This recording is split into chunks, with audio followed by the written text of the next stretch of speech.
everybody. I hope and pray that you're doing well. Today, as we come to our word from the Word, and today that word is concerning. Concerning. Now, this week we've seen creating and conniving and corrupting and cutting, and then today we see concerning. And as we're in Psalm 55 today, I had mentioned, even kind of alluded to this earlier in the week, as David's facing enemies of different sorts. You see some Psalms that's talking about those who are wicked, and then even those who have been affected by wickedness. And I'll say it that way because this one today is really someone who is close to him, someone who means a lot to him. And it's amazing how the enemy will use anybody. And even as I say that, we have to be careful. I always try to turn this back, on ourselves. So that we're quick to say, oh, well, look at what such and such did to me. But how often do we look and say, what did I do to them? What have I done that would really kind of put me in the description, not of the one saying this prayer, singing this psalm, but if I would be the one that the song was about.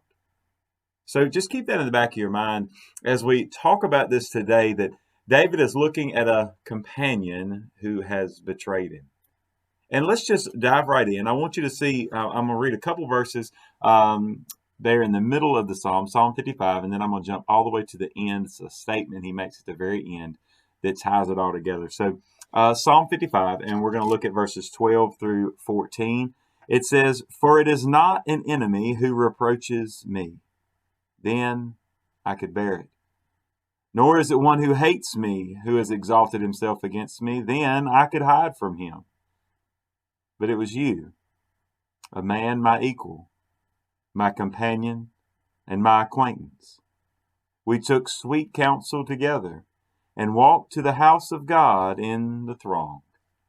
And then all the way at the end of the psalm, in verse 23, the end of verse 23, he says, "But I will trust in you."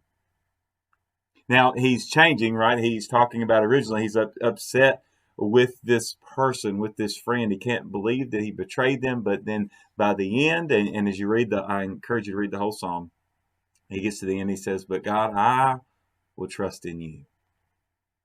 And see, the question is for all of us, right? We've all faced betrayal. We've all faced pain. And I know sometimes even around the holidays, right? I'm approaching Christmas, and sometimes even around the holidays, we remember what those closest to us, friends, family, loved ones, what they've done to hurt us, and we focus on that, and all we feel is that bitterness and that betrayal. And see, that's what can be really concerning. Did you notice? And if you read through the whole psalm, you'll notice that David is not asking for revenge. He actually is praying that God would pour out justice, right? That the justice of God would be satisfied. In other words, saying, God, do you see this? Do you see what's going on? And of course, we know that he does. But how many times have we probably said the same thing? God, do you see what I'm going through? Do you see what my friends that have become enemies, do you see what they're doing? Remember, I told you earlier, let's think about, could this be said of us? What have we done to those that we once walked to the house of God with, right? That we entered into the house of God with? Have we betrayed others? Have we tried to rectify that situation? Have we lived out the truth that love covers a multitude of sins? Have we loved our neighbor as ourselves after we have loved God and served him with every single thing that we have? Because if not, if we're just focusing more on what our friends or enemies have done against us, then we've lost sight of where our trust is. Because if we're focused on our relationship with them, then we're trusting in our own power to rectify the situation. We're trusting in our own knowledge to do what's best next, what the next or the best course of action is. See, all those things, if we work it out in our own heads, in our own minds, and with our own hands, then we have trusted in ourselves. Do you remember what Proverbs tells us, right? To lean not on our own understanding, but in every way to acknowledge him, to trust in his ways, to trust his promises, his truths.